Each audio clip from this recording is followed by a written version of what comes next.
El gobierno estadounidense incluyó en su lista de organizaciones terroristas a la banda criminal de los Chone Killers. La fiscalía detalló los roles de los 7 procesados como autores del asesinato de Fernando Villavicencio. A la cabeza del esquema colocó a Javier Jordán como el planificador del crimen.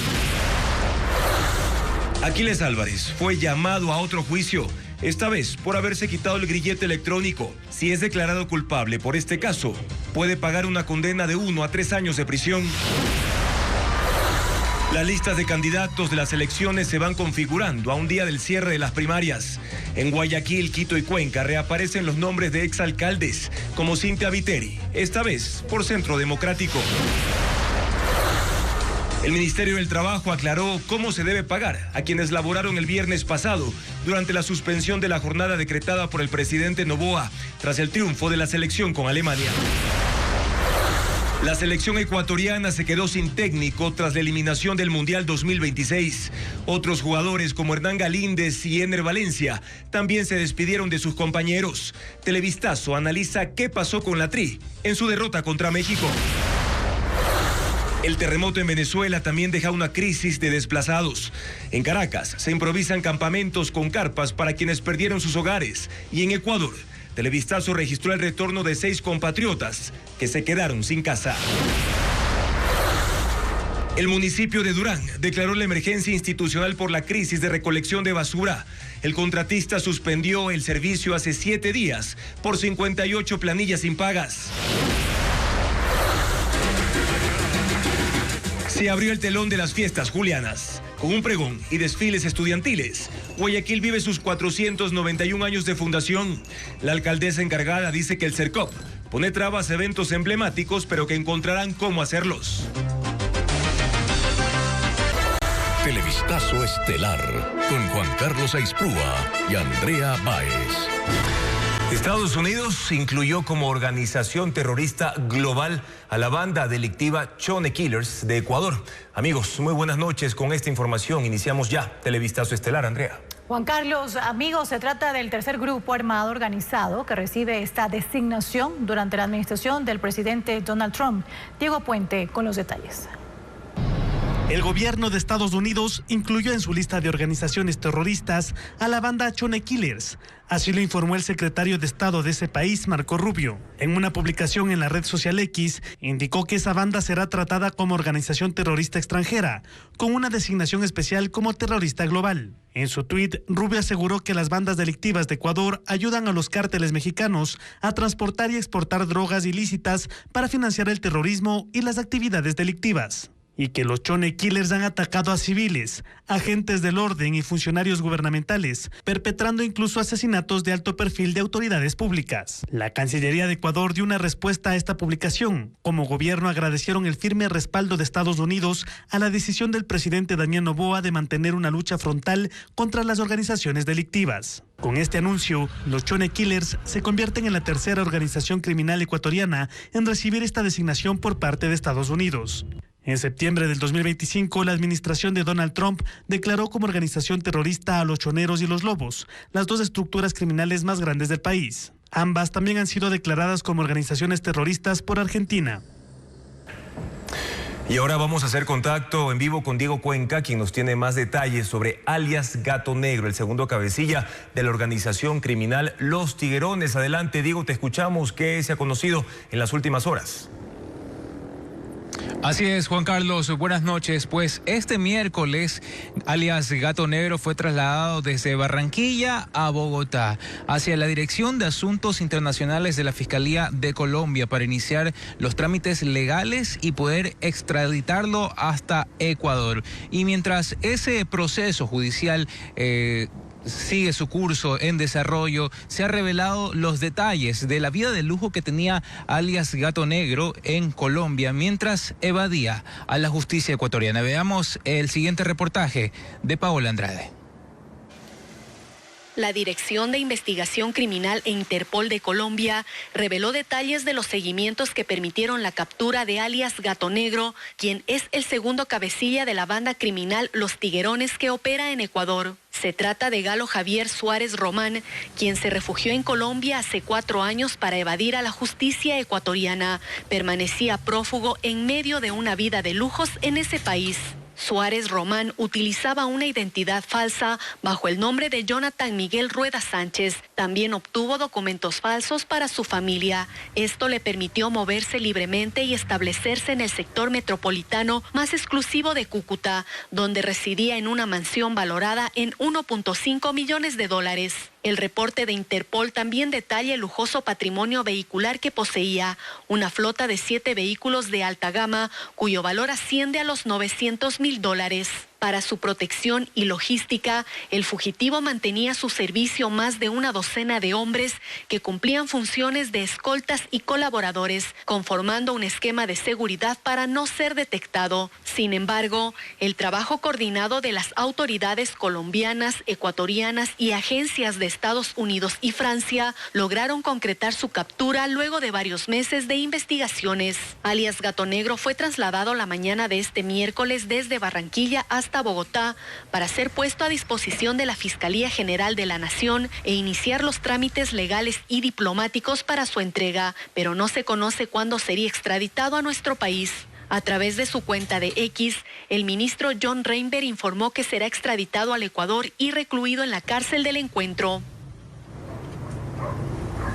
Así es, como las autoridades ecuatorianas han anticipado, es que alias Gato Negro, cuando llegue a Ecuador, será recluido en la cárcel del Encuentro en la provincia de Santa Elena. Más adelante les tendremos más detalles sobre este detenido. Gracias, Diego, por los datos que has compartido sobre alias Gato Negro, quien ha sido capturado, como acabamos de ver, en Colombia. Estaremos pendientes de cómo se desarrollen los trámites para su entrega. Galo Javier Suárez Román, el segundo al mando de la banda narcodelictiva Los Tiguerones. Y este miércoles la Fiscalía continúa con su dictamen acusatorio en contra de los 7 procesados por autoría intelectual de la muerte de Fernando Villavicencio. La fiscal Ana Hidalgo detalló el rol que habría cumplido cada uno para la ejecución del crimen. Como parte de su dictamen acusatorio, la fiscal Ana Hidalgo identificó el rol que habría cumplido cada uno de los 7 procesados en el plan y la ejecución del asesinato de Fernando Villavicencio. Según la fiscal, Javier Jordán fue quien motivó la iniciativa criminal, porque el ex candidato presidencial lo denunció públicamente por casos de corrupción y negocios ilícitos, y expuso su relación con el narcotraficante Leandro Norero. Señaló a Jordán como el núcleo o agente decisor, encargado de la planificación e inducción, seguimientos a Villavicencio a través de Norero, aportes para financiar el asesinato y vínculos con Serrano y Ronnie Aliaga. Sobre José Serrano, la fiscal dijo que no fue un simple actor periférico en el crimen, sino que transformó las intenciones de Jordán en una operación ejecutable. Dijo que fue quien ejerció el dominio funcional, una persona estratégica en el plan, con contactos en la policía, tenía información reservada y dirigió las labores de inteligencia en contra de la víctima.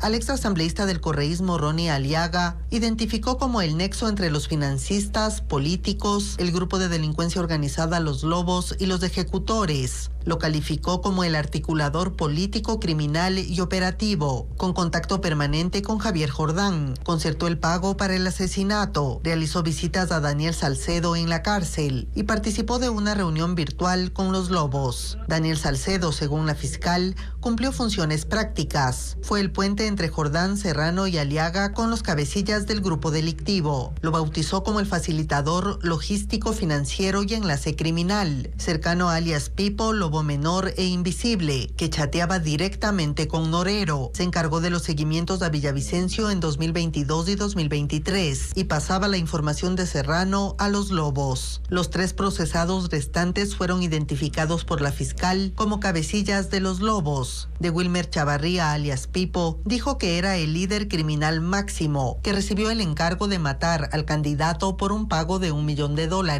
A Ángel Aguilar, alias Lobo Menor, la fiscal fiscal bautizó como el subdirector operativo y segundo al mando de los Lobos, que respondía a su padrastro, alias Pipo. Él conocía perfectamente el plan para el asesinato, indicó Hidalgo, y Luis Arboleda, alias Gordo Luis, como el operador logístico y financiero. Recibió el dinero para el asesinato y lo redistribuyó entre los participantes y contrató a los sicarios en Colombia según el dictamen acusatorio. La fiscalía continúa con su exposición. Luego deberán intervenir los acusadores particulares y finalmente los abogados de cada uno de los procesados rebatirán los elementos expuestos en su contra. La audiencia durará varios días.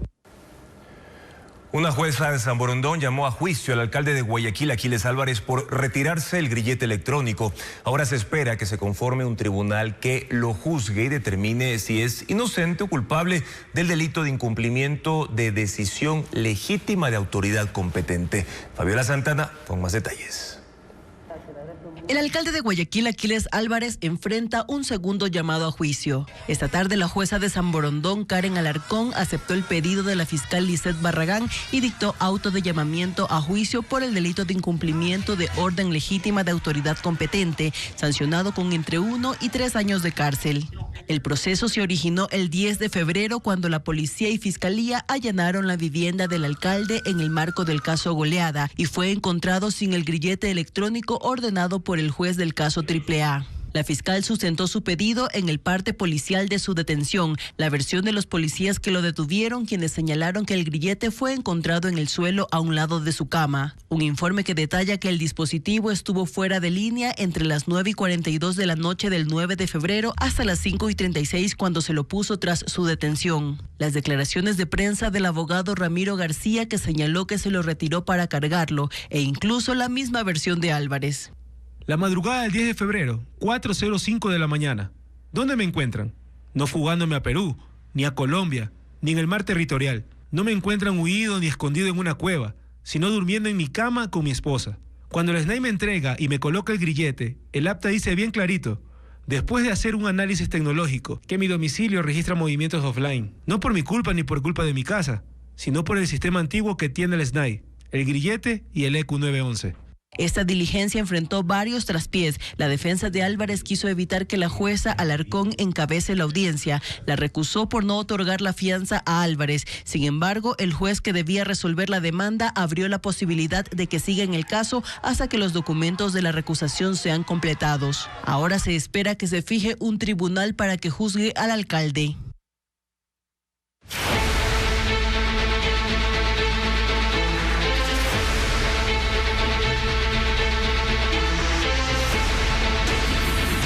Seccionales.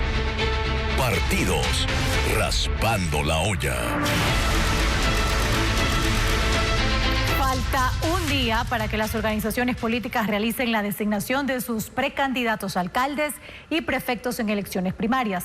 Patricio Díaz cuenta quiénes son las figuras que el oficialismo propone para Quito. Cintia Viteri regresa a la política y quiere ser nuevamente alcaldesa de Guayaquil. Centro Democrático la designó como su precandidata en primarias. La ex socialcristiana dejó el cargo en mayo de 2023.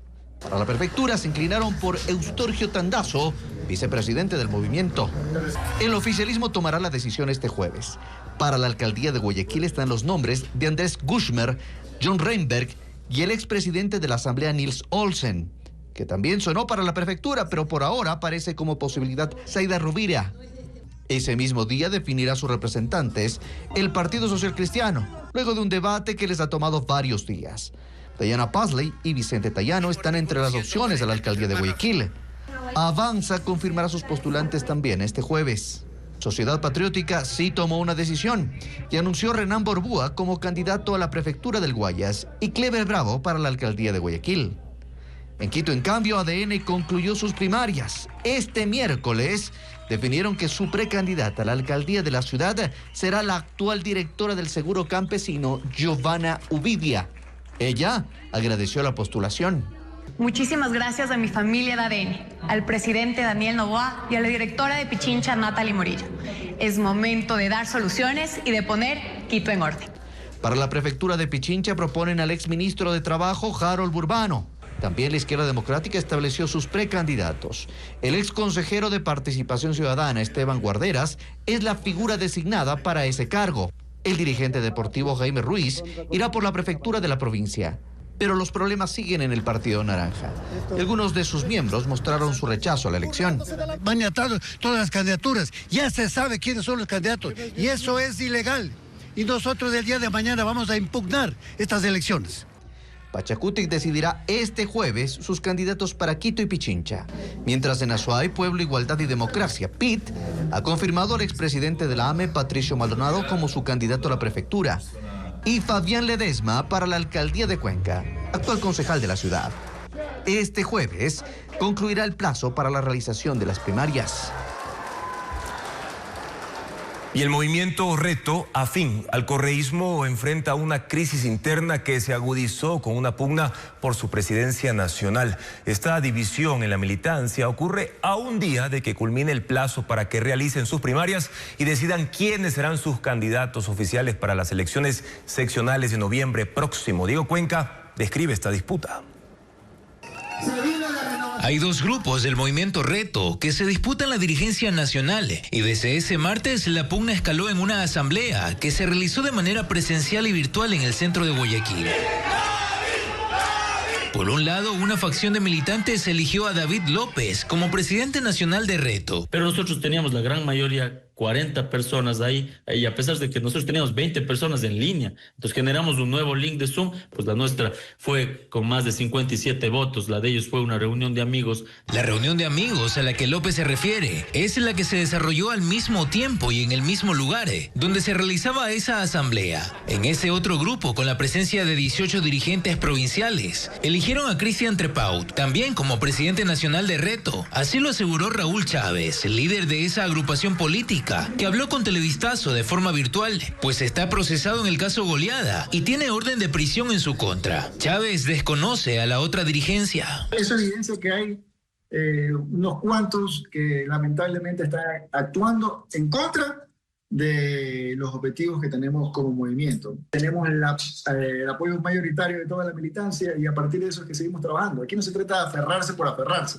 Esa crisis interna ocurrió en el marco de resolver sus discrepancias, como lo estableció el Tribunal Contencioso Electoral, para que puedan continuar con sus procesos de democracia interna de cara a las elecciones seccionales. Pues este 2 de julio termina el plazo para que las organizaciones políticas hagan sus primarias para decidir cuáles serán sus candidatos. El grupo de López indicó que pedirán al CNE una prórroga. En 4 días más hacer primarias y luego hasta el 18 de julio nosotros cumpliremos con las alianzas. Nos toca correr y lo vamos a hacer. Vamos a marcar un nuevo rumbo del movimiento Reto, ya no un movimiento de alquiler de la Revolución Ciudadana. Mientras la facción de Chávez estima que sus primarias se realizarán este jueves, sin descartar alianza con el movimiento Amigo, que acogió a los candidatos del correísmo. Por supuesto nos sentaremos con todos los movimientos afines, o sea que tengan objetivos similares a nosotros a partir del desarrollo y del bienestar que incluye vida digna de los ciudadanos, para evaluar cuál es la mejor posición política.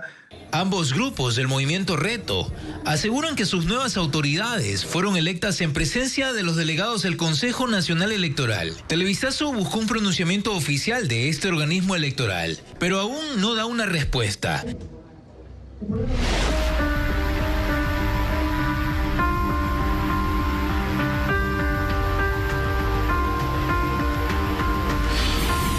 Venezuela. El tamaño de la tragedia. 6 ecuatorianos sobrevivientes de los terremotos de Venezuela regresaron al país a bordo del avión de la Fuerza Aérea. Sus testimonios reflejan el dolor de haber perdido en segundos el esfuerzo de toda la vida. Merlin Ochoa habló con ellos. Antes de las 7 de la noche del martes, 6 compatriotas regresaron a Ecuador desde Venezuela. Pedro Lucas llegó en silla de ruedas. Vivía en Caricuao, en el suroeste de Caracas. Era albañil y con los años de trabajo levantó la casa que los 2 terremotos terminaron por destruir. Yo allá vivía con una hija, pero ella se quedó y mis hermanos quisieron que me regresar acá a Ecuador porque acá iba a estar mejor que allá, ¿ves? ¿Cuántos años tiene usted? 67. En el mismo vuelo llegó Montserrat García, de 75 años, apoyada en un bastón.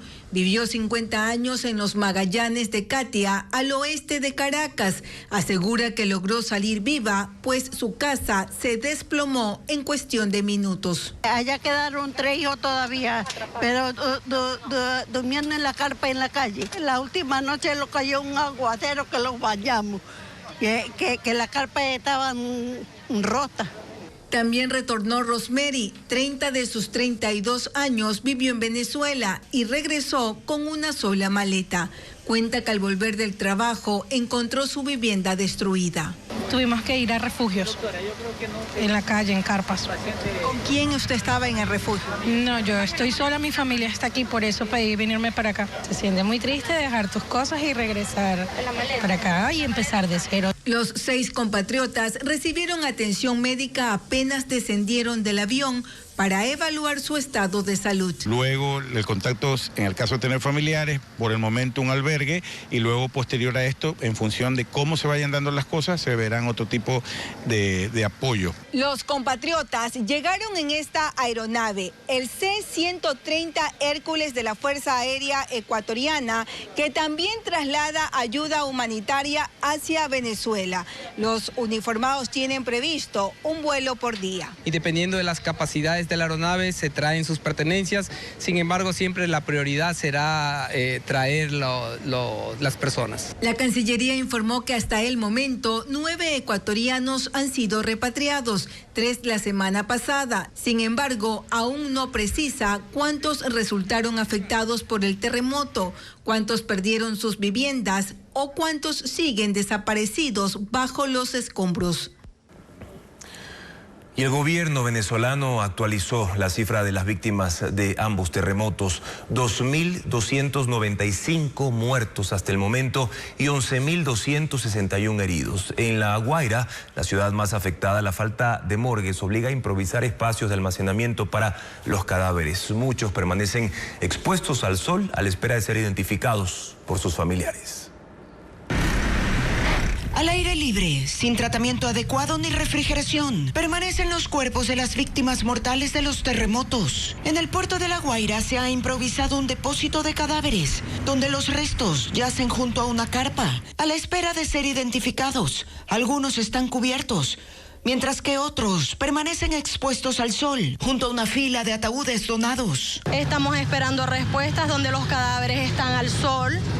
Están que uno los toca y explotan, estallan.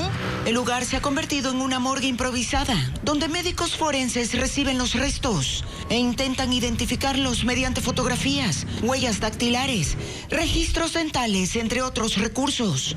A la par se espera la ayuda de familiares que puedan reconocerlos, una medida necesaria porque las morgues locales están desbordadas. Y entonces vine aquí a ver si la conseguía y bueno, hasta aquí estoy buscándola, es desesperante, ¿no?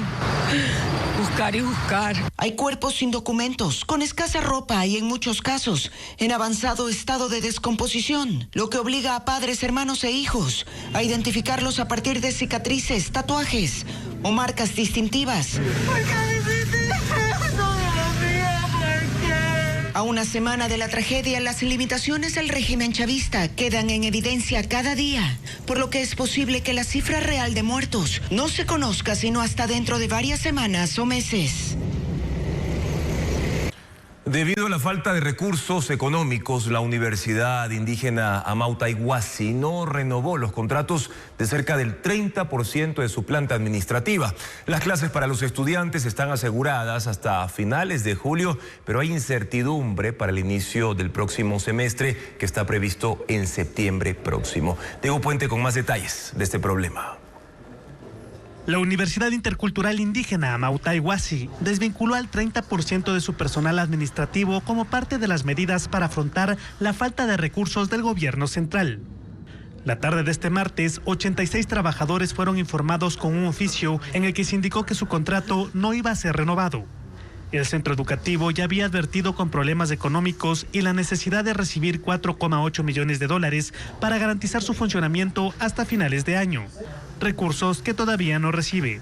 Dentro del edificio matriz en Quito se observan oficinas vacías. escritorios y sillas desocupadas, computadoras e impresoras apagadas y documentación que está siendo completada por los desvinculados como parte de su fin de gestión. Así, la universidad trabajará con el personal mínimo necesario para cerrar el semestre que concluye en julio. Y está garantizado pues el salario de toda la planta docente y el personal de apoyo, digamos, que tenemos ahí, hasta finales de julio, que culmine el semestre. Redujo su presupuesto de 12 a 3,7 millones de dólares para todo el 2026. Seguimos abiertos al diálogo, seguimos creyendo pues en el valor de las instituciones y en el valor de la palabra comprometida, y sobre todo pues creemos en el derecho que tiene nuestra universidad de tener los recursos que necesitamos para funcionar. Los estudiantes hicieron una marcha el martes para solicitar recursos y garantizar la continuidad de los estudios de 2.200 alumnos matriculados en 10 carreras. La crisis financiera coincide con el periodo de admisiones. En caso de no asignar los recursos, el inicio del siguiente semestre en septiembre es incierto. El radar digital.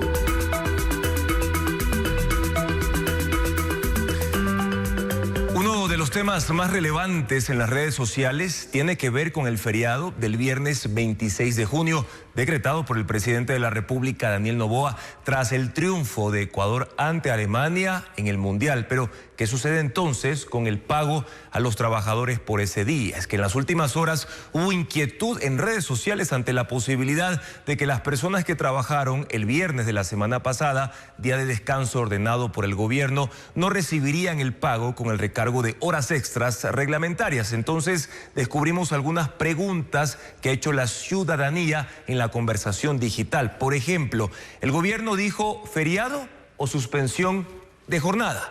¿Es justo que quienes sí trabajaron no reciban un pago adicional?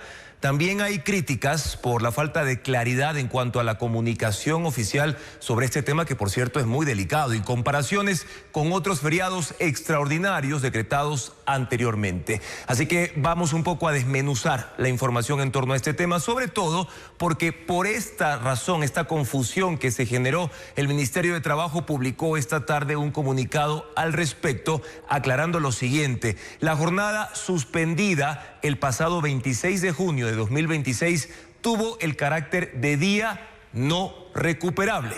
Ojo con esto, quienes trabajaron esa fecha deben recibir, reitero, sí deben recibir la remuneración correspondiente como trabajo realizado en un día de descanso obligatorio.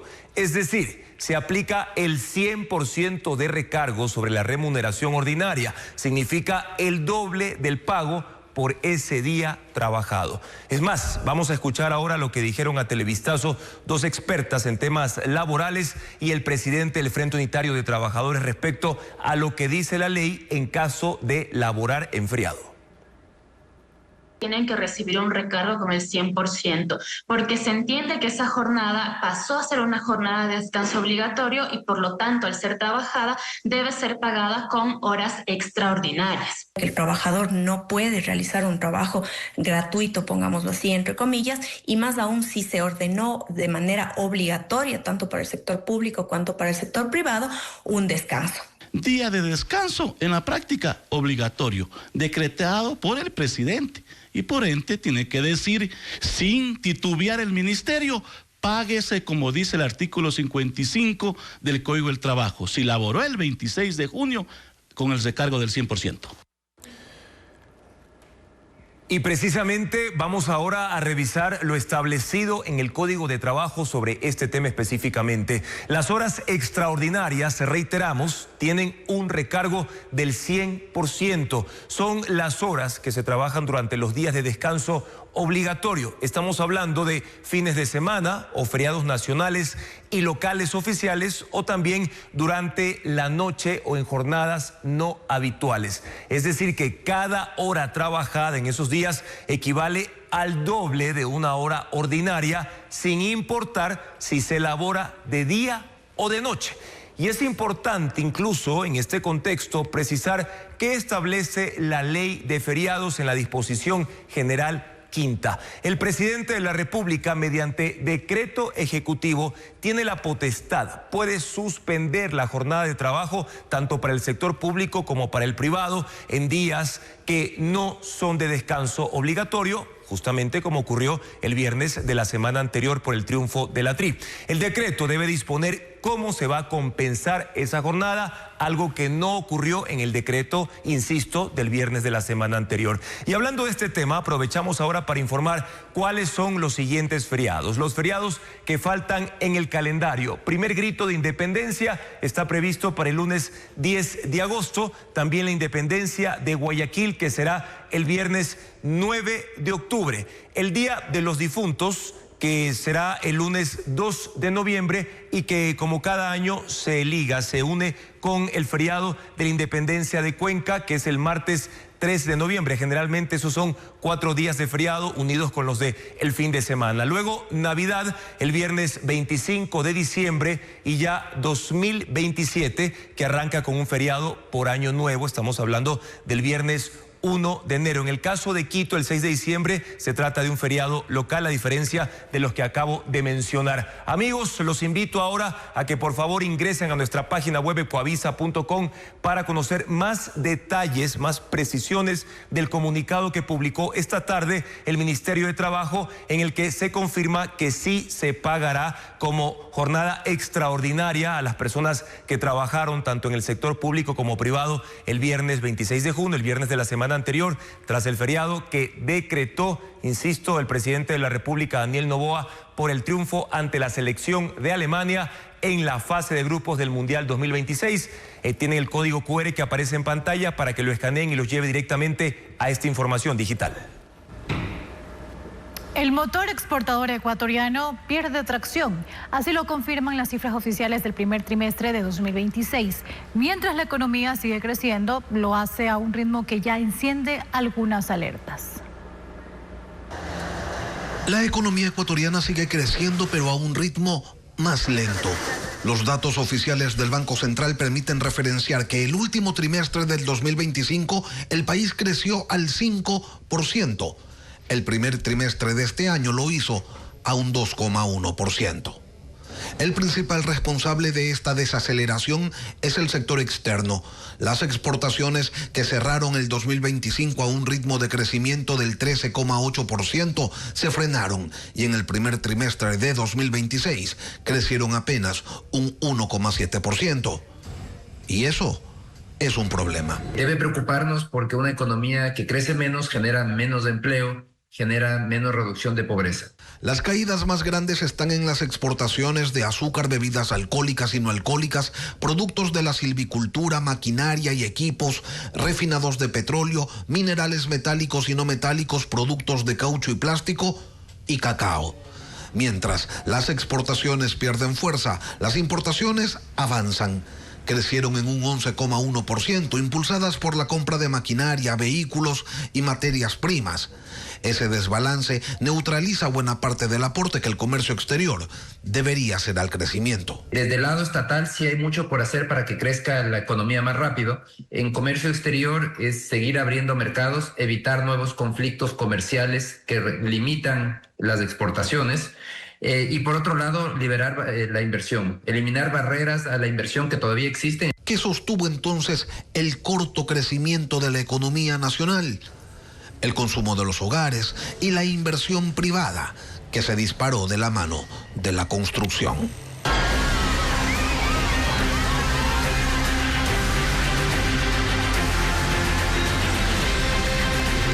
Jamás tendrán que temer.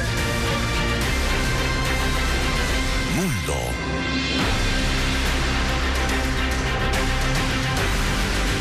El este y el centro de los Estados Unidos soportan desde hoy temperaturas extremas, incluso serán las más altas de la última década por un fenómeno conocido como cúpula de calor. Según los pronósticos, los termómetros y la sensación térmica pueden llegar a 44 grados, poniendo en alerta a 180 millones de personas. Estados Unidos se encuentra ante un nuevo récord de temperaturas que llegarán a máximos históricos desde hoy hasta el sábado. El servicio meteorológico habla de una cúpula de calor, un fenómeno extremo que ocurre cuando un sistema de alta presión queda estacionado sobre una región determinada. Es como una tapa que impide que el aire caliente ascienda y se disipe. Así, el calor se mantiene por días o incluso semanas. La proyección de las temperaturas más altas y la sensación térmica en algunas ciudades llega, por ejemplo, en Chicago a 39.8 grados centígrados, Boston 43.9, el área metropolitana de Nueva York 42.8, Filadelfia 43.3, la capital Washington 44.4, Kansas City en el estado de Missouri 40.6 y Little Rock en Arkansas 42.2 grados. Algunas de esas ciudades son sedes de partidos de la Copa del Mundo, por lo que se advierte del riesgo para jugadores y aficionados. La alerta llega además porque en Estados Unidos el calor causa más muertes cada año que todos los demás fenómenos meteorológicos, incluidos huracanes, inundaciones y tornados, según la Administración Nacional Oceánica y Atmosférica. La previsión apunta además a que haya altas temperaturas no solo en días soleados, sino también por las noches, debido a estas alteraciones que, según científicos, están vinculadas al cambio climático, generando alertas cada vez más frecuentes. Donald Trump estrenó hoy su nuevo avión presidencial. Esta mañana realizó el primer vuelo a bordo del Boeing 747-800 que le regaló el gobierno de Qatar.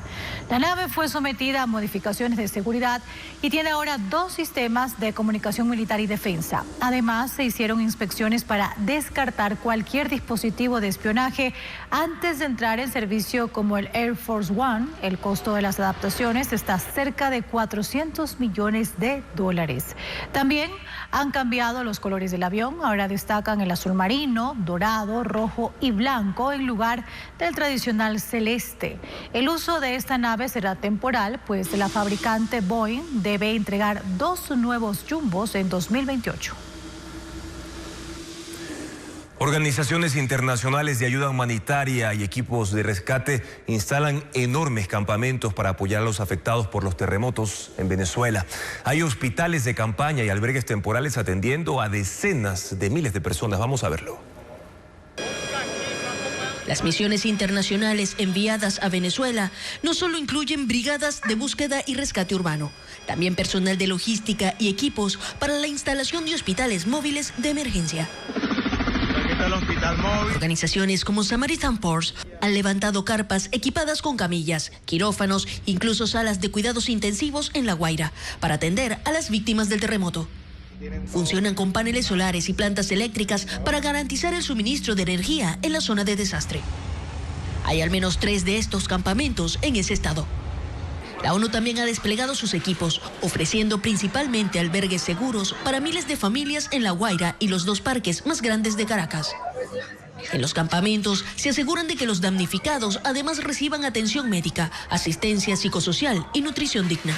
Esperamos es que estas personas puedan estar aquí máximo un mes y en el entretanto y en paralelo discutir con las autoridades soluciones más duraderas. El gobierno venezolano dice que hay más de 15.000 damnificados y otros 22.000 afectados por los terremotos, pero la cifra podría quedarse corta. Y un intenso color rojo tiñó los cielos del centro y norte de Venezuela, un hecho inusual que causó alarma y asombro entre los habitantes. Sin embargo, se trató de un fenómeno completamente natural. Veamos. O sea, es inexplicable. Es oscuro, pero la tarde está roja.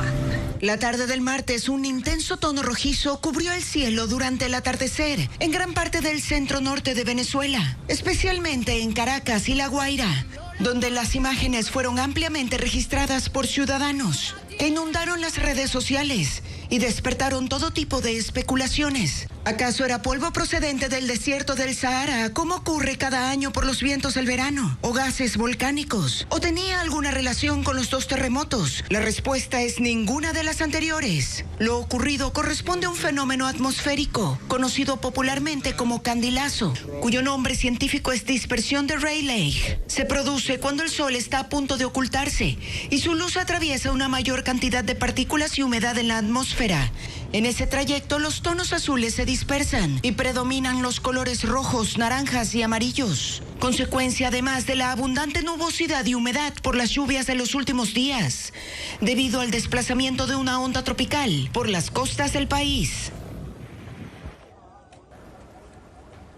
Volvemos con temas locales para contarles que la comisión encargada de designar al próximo fiscal general pidió la suspensión de los plazos del concurso. Su decisión está vinculada a que por 20 días el Consejo de Participación Ciudadana no ha priorizado la aprobación del informe de calificación de méritos para continuar el proceso, como lo señala a continuación Daniela Valencia.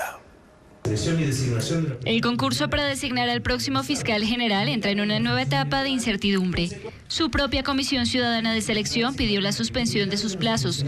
La moción fue presentada por el delegado del Ejecutivo en la Comisión Ciudadana de Selección, David Flores Brandt, y contó con 7 votos a favor. La inacción de este órgano rector, como es del Pleno, ante las consultas o los requerimientos, son vinculantes para esta comisión, son necesarios para esta comisión, constituyen una situación extrema o un obstáculo administrativo el no tener atención. El concurso de fiscal general está en pausa desde el 11 de junio, fecha en la que el Consejo de Participación Ciudadana conoció el informe de calificación de méritos de los postulantes, pero no logró los votos requeridos para aprobarlo.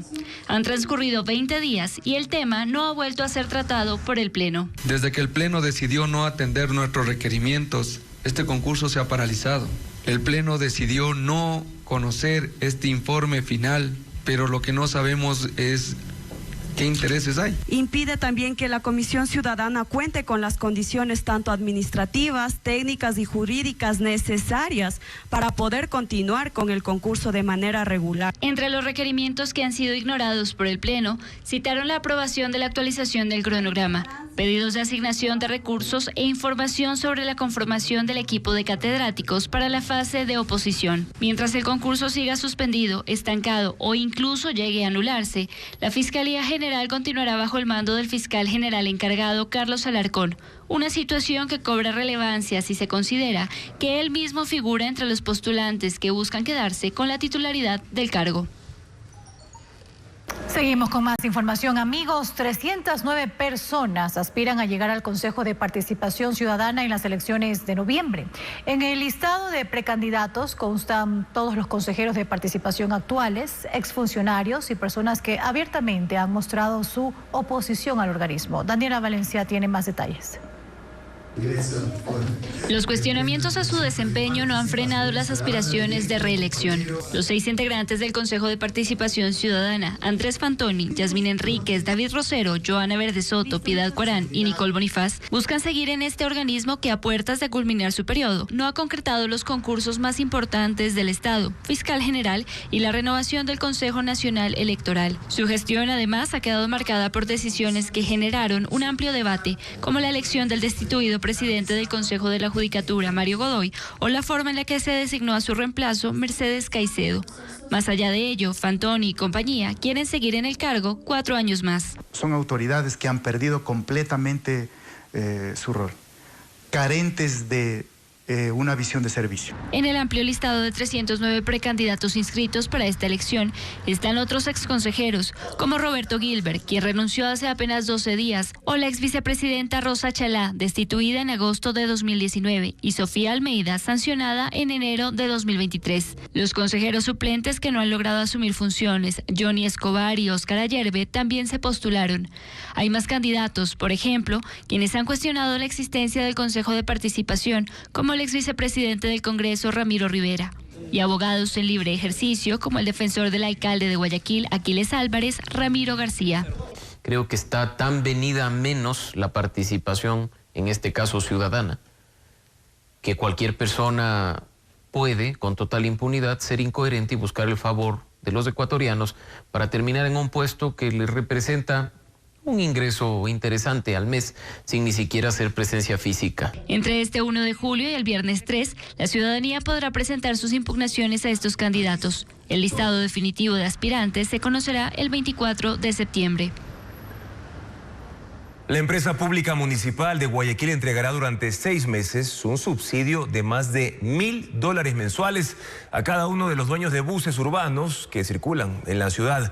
La ATM destinará en total $13,5 millones para poder cubrir ese subsidio. Este subsidio o mecanismo compensatorio, como se llama oficialmente, es de $1.134. Un dinero que será entregado a cada uno de los casi 2.000 propietarios de buses urbanos en Guayaquil por los próximos 6 meses. Los transportistas están obligados a usar ese dinero para mejorar sus unidades, porque en 6 meses podrán cobrar más por el pasaje siempre y cuando hayan hecho las mejoras requeridas. Puertas y un sistema de bloqueo en óptimas condiciones y el ancho del corredor, justamente para aquellas personas que cuentan con una movilidad reducida, la altura del primer escalón, el estado de la carrocería y la pintura, el estado y la distancia entre los asientos, que los conductores usen un uniforme. ¿De dónde saldrá el dinero que recibirán los transportistas? De la ATM. Serán poco más de $2.200.000 mensuales, 13 millones y medio en total. Y que el dinero salga de una agencia municipal genera cierta controversia. Ese subsidio es la plata de Guayaquil, es la plata de los guayaquileños, que como va a tener que pagar o cubrir un subsidio por esos días, no va a poder llegar reflejado a ustedes, los ciudadanos, los guayaquileños, en obras y servicios. Sí, son recursos de ATM, le pertenecen a los guayaquileños, pero yo puedo asegurar en este espacio que nada le va a faltar a los guayaquileños en la movilidad. Ahora, ¿qué pasa si un transportista toma ese dinero y lo usa para cualquier otra cosa que no sea mejorar el servicio? Los señores transportistas deben de entregar su respaldo de facturas del consumo de combustible, no sea que también alguno vaya a no trabajar y se quiera acoger al servicio de compensación. Si las condiciones no se cumplen hasta el mes de diciembre, los buses van a estar, o les vamos a través de la empresa pública de ATM, a quitarles el permiso de operación. Una vez que se cumplan los 6 meses y supuestamente ya estén hechas las mejoras en los buses urbanos, la compensación terminará y los transportistas comenzarán a cobrar las nuevas tarifas. 45 centavos los que hayan implementado algunas de las mejoras y 50 centavos los que hayan cumplido con todo: climatización, wifi, sistema de cobro automático, etc. El plazo se cumplirá en los primeros días del 2027. El municipio de Durán declaró emergencia institucional por la crisis de recolección de basura. La medida llega tras 7 días sin servicio formal y con el colapso de desechos acumulados en varios sectores. Esta situación genera temor sanitario entre la ciudadanía e incluso motivó el inicio de una acción legal, como nos cuenta ahora María Gabriela Carpio.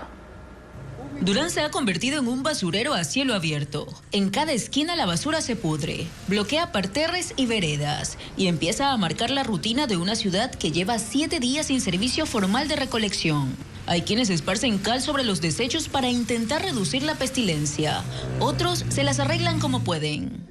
Tuvimos que nosotros pedir el favor a alguien que nos dé una plataforma y en esa plataforma ir recogiendo toda la basura. Vaya a ver cómo están con cal, como si fueran muertos. Apesta como que este fuera un anfiteatro. Cerros de basura se forman en sectores como El Recreo, Panorama, Divino Niño, Primavera, Los Esteros, la Avenida Amazonas y El Arbolito. ¿Cómo es posible que un cantón tan poblado nos sigamos ahogando en la basura? El colapso empezó cuando el consorcio Durán Limpio suspendió la operación, porque según informó, el municipio mantiene una deuda superior a los $9 millones, correspondientes a 58 planillas impagas. Los impuestos nos han cobrado lo que es la basura. ¿Y a dónde está? Estamos hundidos de basura.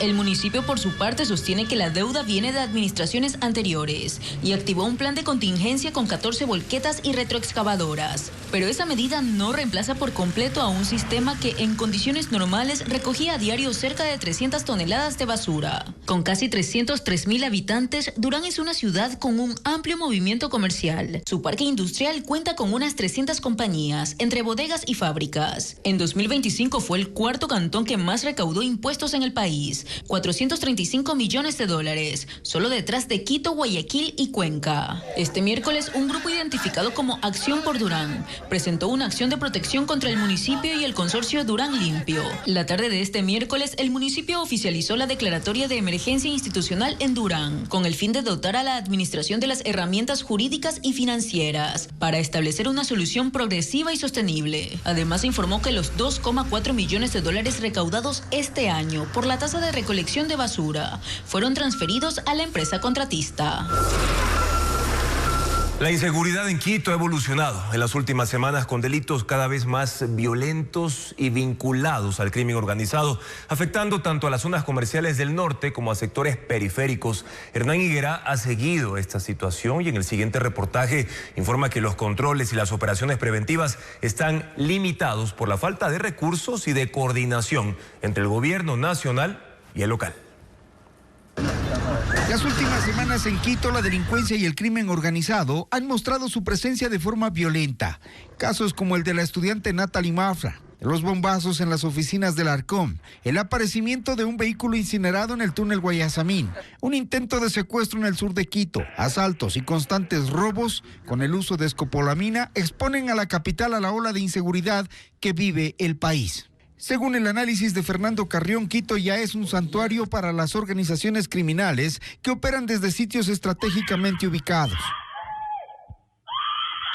El incremento de la tasa de homicidios este año ha subido un 22%, que es una cantidad importante. Me da la impresión que ha habido una mutación dentro de las estructuras criminales en términos de que sus grandes cabecillas ya no operan en los lugares del crimen, sino en lugares donde están estratégicamente ubicados, como es el caso de Quito. Iñaquito y La Mariscal registran altos índices de delincuencia. Según la policía, barrios como La Roldosa al norte, Solanda y Turbamba al sur son zonas con mayor índice de muertes violentas.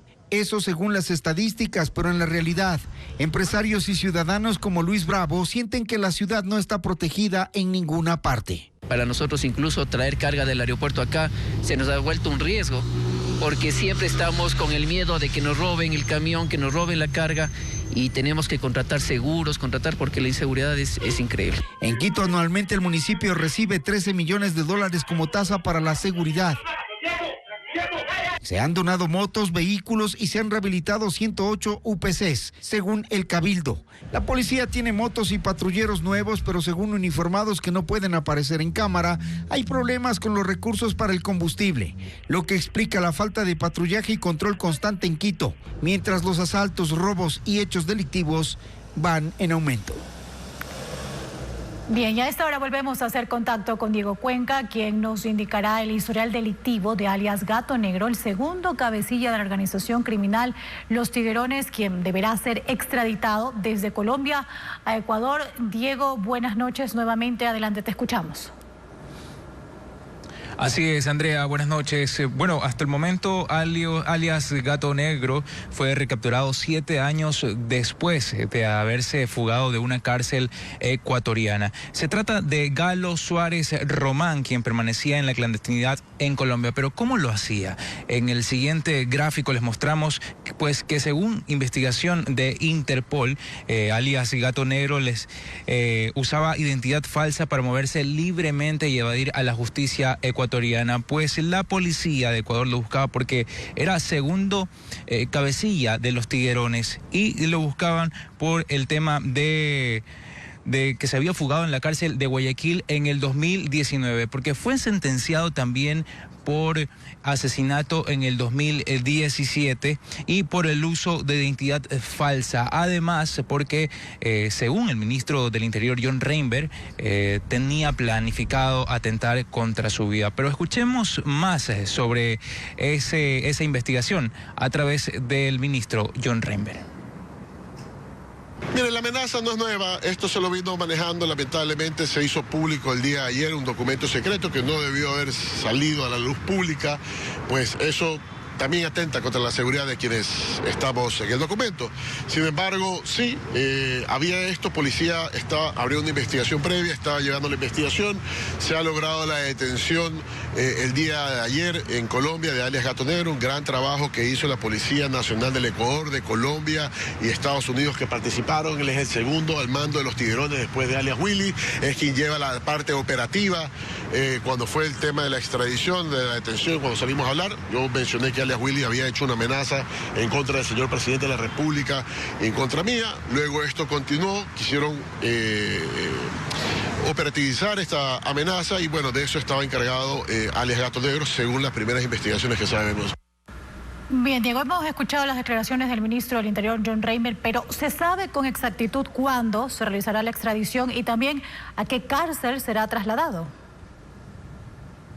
Hasta el momento, el Ministerio del Interior no tiene una fecha y hora exacta de cuándo será extraditado desde Colombia hasta Ecuador, mientras la Dirección de Asuntos Internacionales de la Fiscalía de Colombia realiza el trámite legal para que esa acción se pueda concretar. Sin embargo, las autoridades ecuatorianas han anticipado que alias Gato Negro será trasladado a Ecuador y luego a la cárcel del Encuentro en la provincia de Santa Elena. Pero recordemos también que durante esta investigación se ha revelado que la persona que fue capturada en Colombia tenía una vida de lujo en el sector de Cúcuta, al norte de Colombia. Ahí vivía en una mansión valorada por al menos $1,5 millones. Tenía una flota de vehículos de alta gama que superaba los 10 carros de varias marcas de alta gama, y también la policía identificó que durante su movilización dentro de Colombia, al usar identidad falsa, contaba con el respaldo y apoyo de una logística de seguridad de al menos una docena de hombres que lo cubrían, lo escoltaban y también realizaban actividades cotidianas junto a él para ayudar a esconderlo a este criminal que ahora espera la extradición de Ecuador. Esto es lo que podemos informar desde Guayaquil. Alias Gato Negro, cabecilla y segundo al mando de la estructura criminal Los Tiguerones, que fue capturado en Colombia, como ya lo decías, Diego, será trasladado a la cárcel del Encuentro una vez que se cumple el proceso de extradición.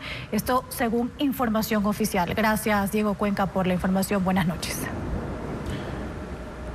Han pasado 2 meses desde que un viaje de trabajo cambió la vida de 5 familias en Vinces. 2 de los jóvenes regresaron, 3 continúan desaparecidos y pese a que hay un detenido, la incertidumbre continúa. En la mesa de Ligia Vera hay un lugar que desde hace 2 meses ocupa la incertidumbre. Lo que comenzó como un viaje de trabajo terminó convirtiéndose en una pesadilla. El pasado 20 de abril, su hijo Snaker Suárez y otros 4 jóvenes de Vinces en Los Ríos viajaron a Cuenca tras recibir una oferta de trabajo en construcción. Al llegar se comunicaron con sus familiares para confirmar que todo había salido bien. Fue la última vez que supieron de ellos. Esa misma noche, según la policía, entre 10 y 15 hombres llegaron al hotel donde se hospedaban y los sacaron por la fuerza. Al día siguiente, 2 de los 5 jóvenes fueron encontrados golpeados en Puerto Inca.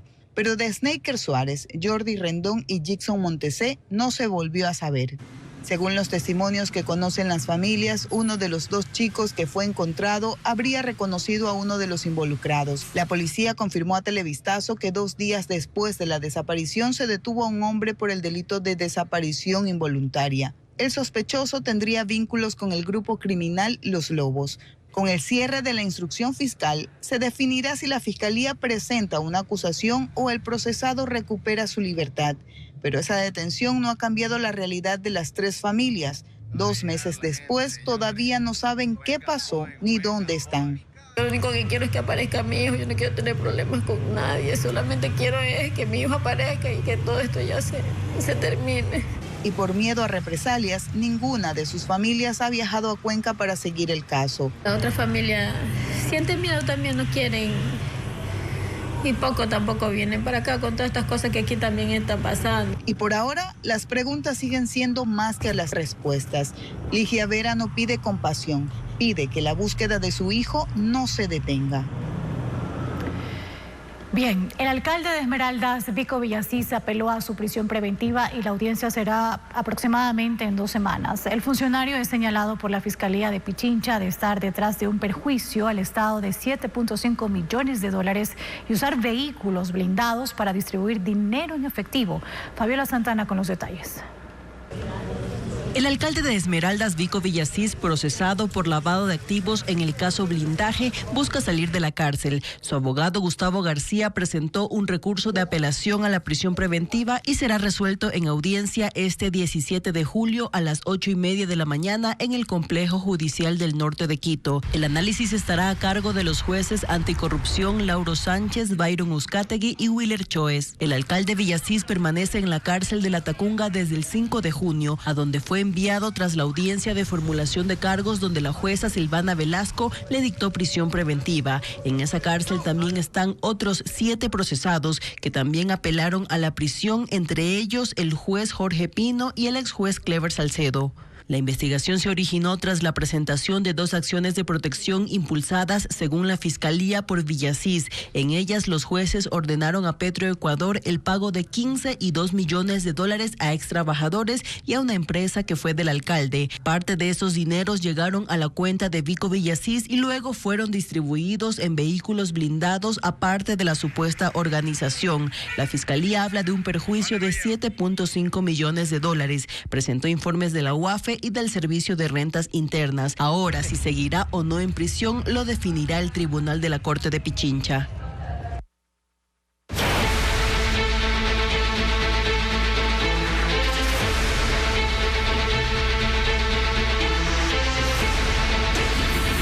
Seccionales. Partidos. Raspando la olla.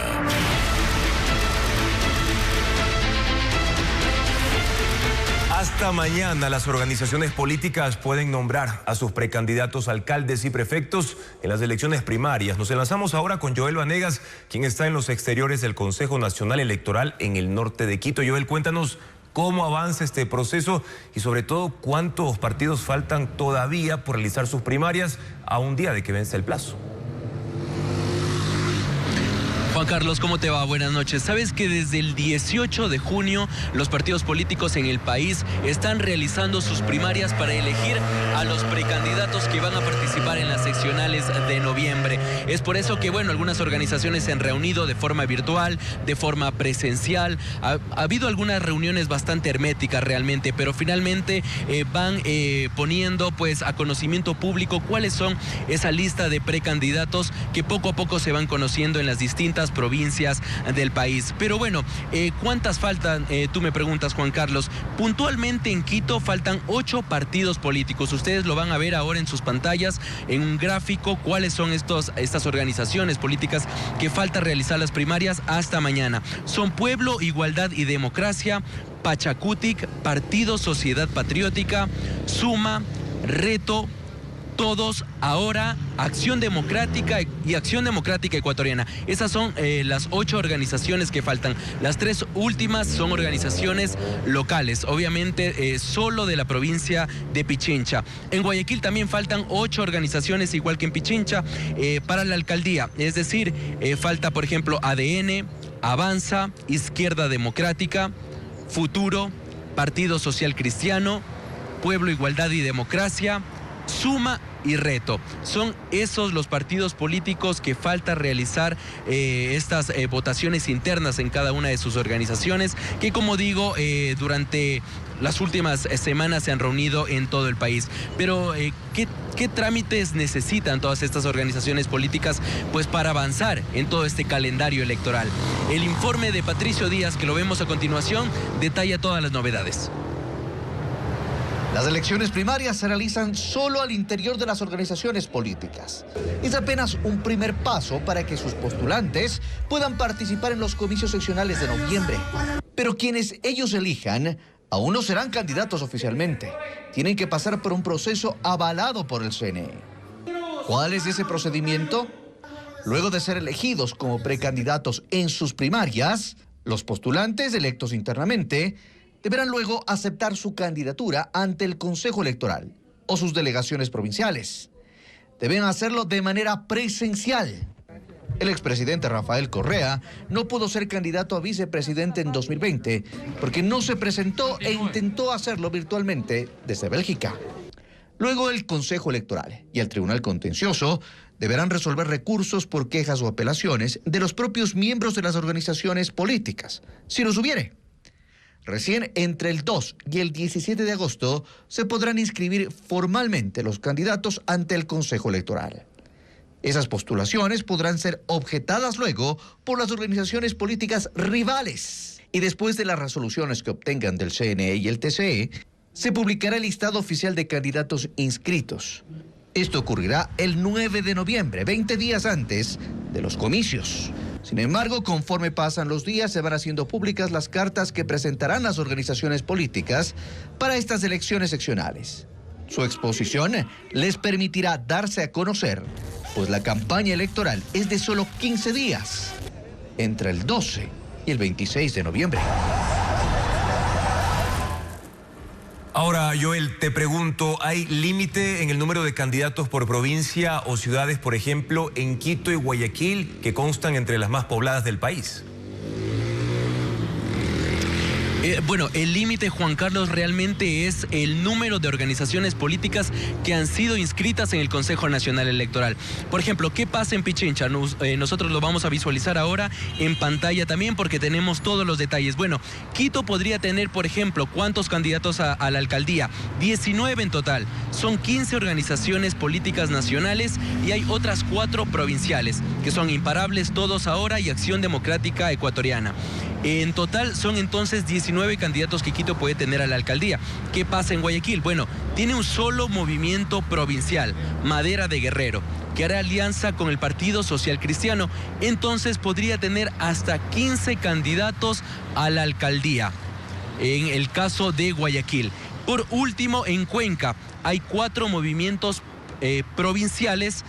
Sin embargo, Igualdad analiza una alianza con la Izquierda Democrática. Si se confirma esta alianza, podrían llegar a tener hasta 18 candidatos a la alcaldía en el caso de Cuenca. Es decir, Quito 19 candidatos, Guayaquil 15 posibles candidatos y Cuenca 18 posibles candidatos. Como vimos en el último informe, los próximos meses se conocerá la lista oficial de candidatos que obviamente van a aparecer en la papeleta en noviembre.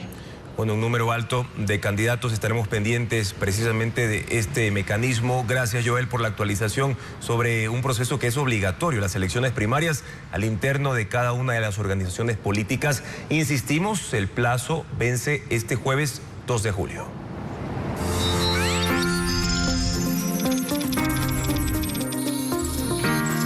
Tecnología. La inteligencia artificial y la robótica siguen revolucionando distintos sectores. En Suiza, un perro robot llamado Animal realiza inspecciones en una planta cementera, mientras que una aplicación desarrollada por la Universidad de Sydney ayuda a los deportistas a evaluar el riesgo de sufrir estrés por calor y a entrenar de forma más segura en climas extremos. Veamos.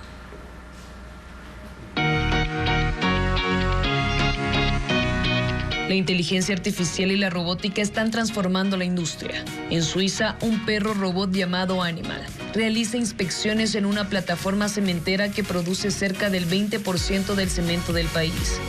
Recorre las instalaciones sin intervención humana, detecta fallas, mide temperaturas, controla los niveles de gas y genera informes automáticos que ayudan a prevenir averías y mejorar la seguridad.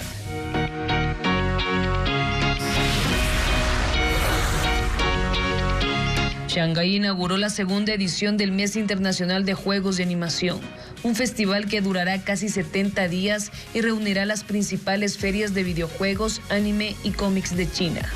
El evento incluirá el lanzamiento de nuevos videojuegos, exhibiciones, actividades interactivas y el regreso a la ciudad del Campeonato Mundial de Dota 2, uno de los videojuegos de deportes electrónicos más populares del mundo.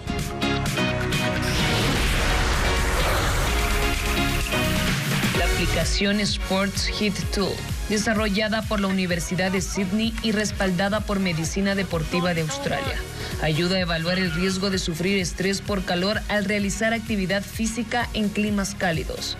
La herramienta ofrece recomendaciones sobre hidratación, vestimenta, tiempos de descanso y métodos de enfriamiento. Además, incluye un pronóstico del clima para 7 días, lo que permite planificar cuándo es más seguro entrenar o competir. Guayaquil vive desde ahora las fiestas julianas en medio del arte, tradición y también algunos tropiezos administrativos. El pregón cívico dio inicio a las celebraciones mientras las autoridades explican el bloqueo de varios eventos emblemáticos para la ciudad. Los detalles en un reporte preparado por Belén Goncalves. El pregón cívico juliano oficial arrancó a las 9 de la mañana en la Plaza Bicentenario, ubicada en la avenida Olmedo y Malecón, en el centro de Guayaquil. Para dar inicio a las festividades por sus 491 años de fundación de la ciudad, las autoridades municipales se pegaron un bailecito. Luego de la demostración artística, la alcaldesa Tatiana Coronel se refirió a los actos emblemáticos afectados por lo que ella calificó como un bloqueo del Servicio Nacional de Contratación Pública, o SERCOP. Lamentablemente, más de 30 procesos suspendidos por SERCOP, pero hemos logrado el levantamiento de algunos, como por ejemplo el Salón de Julio, que va a estar desde el 23 de julio, se los digo ahora para que lo puedan visitar. También Raíces, vamos a tener la Feria Raíces, otra cosa que logramos levantar con SERCOP. Tenemos suspendida la sesión solemne por el 25 de julio, no hay problema, igual tendremos una sesión solemne. Inmediatamente después del acto inaugural, la atención se trasladó al pregón cívico comunitario. Esto es Guayaquil. Desde el Parque Centenario, los grupos se alinearon y la emoción se tomó la avenida 9 de octubre. Canciones nacionales como por ejemplo Mi Lindo Ecuador, Guayaquileño, porque representa cada día más y más nuestra linda ciudad. Los espectadores llegaron desde diferentes sectores de la urbe para apreciar a las 62 comparsas y unidades educativas. Oye, ¿cómo es el guayaquileño? Guerrero, trabajador, luchador. Los buenos guayaquileños, pues, ¿no? Y algunos hasta se animaron a formar parte del desfile. Todos los años soy puntual, desde el primer día, todo el mes, mi bandera la tengo aquí. Con el entusiasmo de su gente y a pesar de los impases administrativos, Guayaquil enciende sus fiestas julianas. Las comparsas y desfiles seguirán recorriendo las principales calles de la urbe durante todo el mes. El radar digital. Bueno, después del resultado de ayer, las fichas se mueven en la selección ecuatoriana, pero en redes sociales la conversación se centra sobre quién será el nuevo delantero titular una vez que Ener Valencia anunció que no va más en la tri. Si bien es cierto, más son las críticas que las muestras de reconocimiento en la trayectoria de Valencia. Los usuarios barajan desde ya algunos perfiles y hay varias incógnitas, pero también algunos nombres han salido a reducir. Por ejemplo, Jordi Caicedo, Leonardo Campana, que no pudo estar en este mundial por una lesión, Kevin Rodríguez, quien ya fue principal relevo de Valencia durante el mundial, Jeremy Arevalo, un nombre con potencial, y Juan Riquelme Angulo, que sobresale por su potencia física y presencia en el área. Nadie es reemplazo de nadie y eso es claro. Cada uno tiene su nombre y distintos perfiles, pero según las proyecciones, ninguno logra convencer de ser lo que realmente la selección ecuatoriana necesita. El fútbol despierta pasiones, pero lo lamentable es cuando esta desborda violencia. En redes sociales los festejos del triunfo mexicano ante Ecuador son tendencia y esta vez, a diferencia de su último partido, no fue por su ingenio mexicano. Millones de aficionados de esa nación salieron a las calles para celebrar el triunfo que se vio empañado por la muerte de 3 personas por asfixia en Ciudad de México, además de riñas, ataques armados, atropellos, destrozos y decenas de detenidos, según reportaron autoridades locales. Las imágenes se viralizaron rápidamente y los comentarios de usuarios nos hicieron esperar. Incluso muchos ponen en tela de duda si realmente México está a la altura para ser anfitrión mundialista. El reclamo también estuvo a cargo de varias figuras públicas mexicanas que con publicaciones desde sus cuentas personales hicieron un llamado a la calma y a festejar con prudencia, recordando que el fútbol debe reflejar unión y orgullo por un país. WhatsApp sigue en transformación y ahora sorprende a sus usuarios con una de las funciones más esperadas: crear un nombre de usuario para conversar sin necesidad de compartir su número de teléfono. De esta manera, no habrá necesidad de compartir el teléfono para poder chatear. Para utilizar esta función, el teléfono debe estar actualizado con la versión más reciente de WhatsApp. Cada nombre será único y aparecerá como usuario en los demás contactos, evitando revelar el número de teléfono.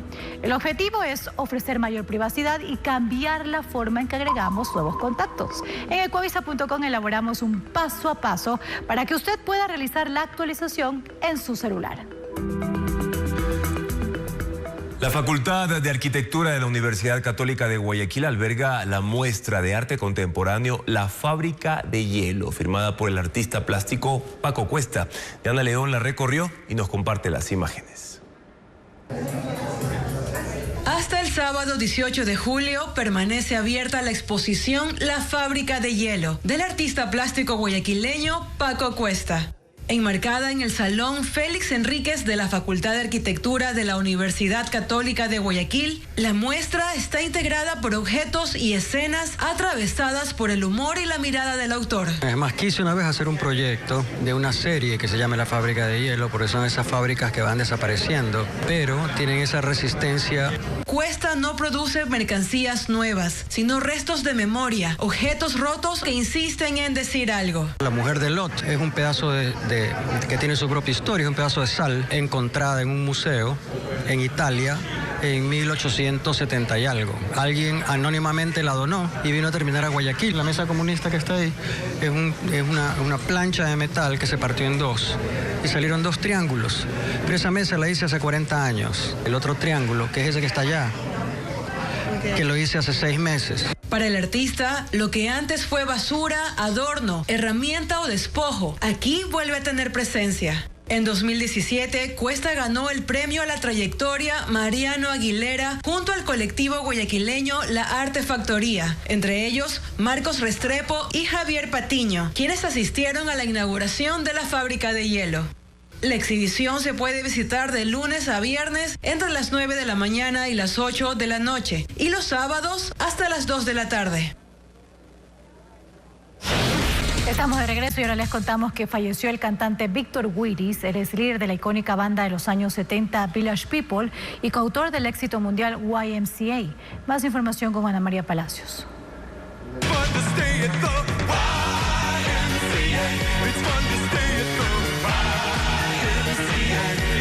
Víctor Willis, líder y vocalista principal de la banda estadounidense Village People, falleció a los 74 años tras una breve pero agresiva enfermedad, según informó su familia. Willis fue la voz del emblemático grupo de música disco que alcanzó la fama mundial en los años 70 con éxitos como YMCA.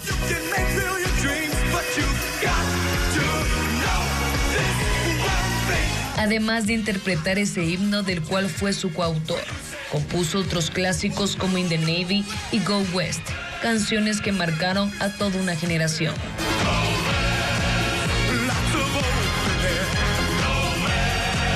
Village People también se distinguió por la imagen de sus integrantes, cada uno con un personaje diferente. Willis fue reconocido primero por su icónico traje de policía y más adelante por el de oficial de marina.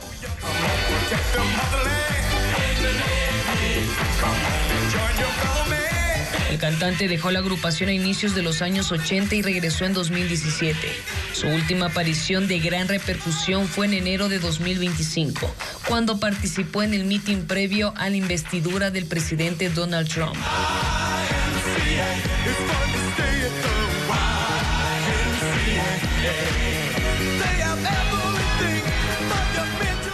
Y bueno, la ilusión de los hinchas ecuatorianos se apagó tras la caída de la tricolor ante México anoche. Así termina el sueño mundialista de clasificar a los octavos de final de este importante torneo. Con la esperanza de llegar a octavos de final, la hinchada ecuatoriana se reunió en centros comerciales, restaurantes y espacios públicos de Quito, Cuenca y Esmeraldas para alentar a la Tri en su cotejo contra México por la Copa del Mundo. Luciendo sus camisetas amarillas y la bandera pintada en el rostro, se prepararon para el partido. Debido a la lluvia, el encuentro empezó 1 hora después de lo planificado, a las 21 horas, lo que mantuvo inquietos a los espectadores que alentaban a la selección. A los 22 minutos, la ilusión empezó a desvanecerse con el gol del equipo mexicano, anotado por Julián Quiñones. La angustia reemplazaba el sueño de pasar a la siguiente ronda del torneo mundial, lo que se evidenció en la hinchada de Las Palmas Esmeraldas. Ha sido una decepción. No puede ser que tengan los jugadores y no metan los jugadores que tienen que meter. La llegada de la segunda anotación mexicana por parte de Raúl Jiménez terminó por apagar la esperanza de los asistentes. La tristeza era evidente en los hinchas cuencanos. Esperaba un poco más ya que le habíamos ganado a Alemania anteriormente, pero no esperaba este resultado. Los intentos de gol que no se concretaron mantenían en alerta a la fanaticada. En Chimborazo, comunidades rurales se reunieron para ver el cotejo en pantalla gigante. Para los espectadores riobambeños, la Copa llegó a su fin. Estamos dolidos y ya se acabó el Mundial para nosotros. La resignación se mezcló con el ánimo de haber vivido juntos una jornada que, aunque amarga, reafirmó la identidad de un país que no deja de creer en su selección.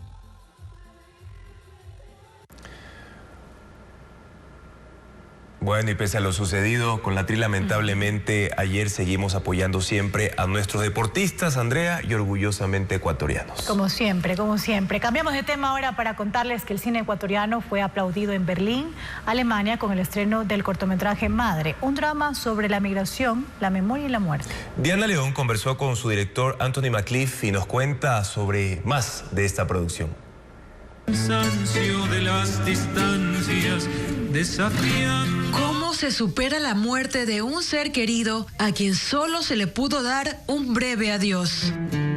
El cortometraje Madre, del director y actor ecuatoriano Anthony McLeaf, radicado en Berlín, Alemania, aborda ese sentimiento desde la mirada de un migrante. Fue a raíz de una experiencia personal, por la muerte de mi abuelo, y eso me inspiró a hablar del tema del duelo, de la resiliencia. La primera proyección oficial de Madre tuvo lugar a inicios de mayo en el Instituto Iberoamericano de Berlín. 400 personas participaron del evento. Pero tú estás siempre tan enfrascado en tu propio mundo.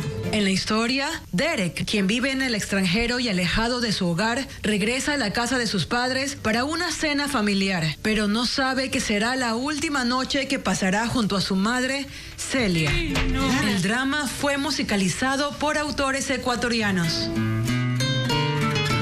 Las tocamos en vivo, estuvo el embajador de Ecuador, entonces fue un orgullo para nosotros muy grande poder presentarlo a ese nivel allá en Berlín. Como dar a luz a tu propio bebé, son muchos años de trabajo, además el corto yo llevo pensando los 5 años, trabajando 2 años en él.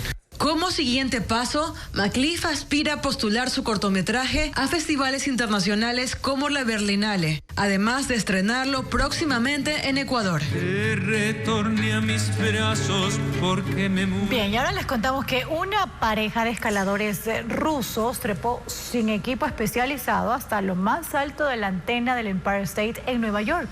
La hazaña fue captada desde un helicóptero cuando desplegaron una pancarta.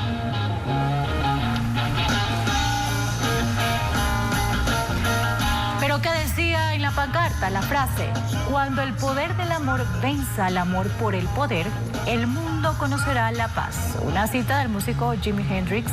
Momentos después, los captaron en una de las plataformas y se observó cuando él le propuso matrimonio. Impresionante, nervios de acero, no tienen vértigo, parece esta pareja. Fueron identificados como Iván Berkus y su novia Ángela Nicolau.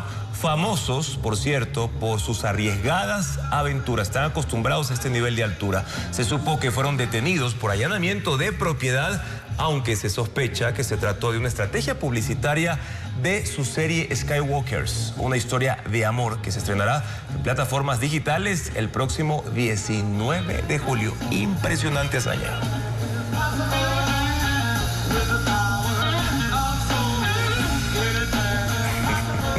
Bueno, hazaña o no, publicitaria o no, fue una gran muestra de amor en todo caso. Así concluimos esta emisión informativa. Amigos, gracias como siempre por su sintonía y confianza. Mañana en Contacto Directo estará Patricio Rosero. Él es abogado de las hijas de Fernando Villavicencio para hablar sobre el caso Magnicidio FB tras el dictamen fiscal. Además estará con nosotros Andrés Vallejo, exalcalde de Quito, para analizar si la larga lista de aspirantes a dirigir el municipio capitalino es una muestra del deterioro de la política. Lo sabremos mañana con sus impresiones. Sigan las noticias, amigos, a toda hora en ecuavisa.com. Siempre información verificada con el sello de Televistazo. Buenas noches, que descansen.